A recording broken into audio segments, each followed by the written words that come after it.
Welcome to part 4 of my 5-step series of how I did these fake built-in bunk beds. Today we are going to be building this front panel that you see here. You want to do this after completing step 3, which is to build this giant fake wall. Slide it into place and measure and see how much room you have behind it. After that, you're going to cut some 2x4s to fill that space and hold your wall up flush against the bunk beds.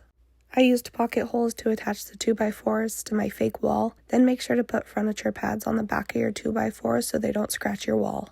If you wish to add some hanging lights, right now is a good time to do it when the back of it is exposed so that you can attach it with screws. I purchased these lights on Amazon. They're just rechargeable, so nothing needed to be wired in, but I did add a 2x4 on the back side of it. I cut a thin strip of plywood for the center of my panel.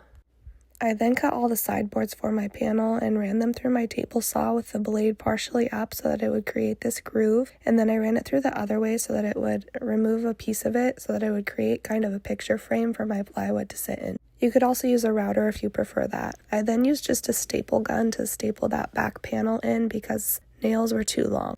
Flip your piece back over to the front and caulk the edges of it. Then I used the same pieces I used for the sides and just created a rectangle panel on the front just to give some visual appeal. Painted it, stapled it up, filled the holes, and touched up any spots I needed to touch up. Join me in a few days for the very last step, and then I'm going to create a video on exactly how I painted this room and another video on all the accessories I used to make this room complete.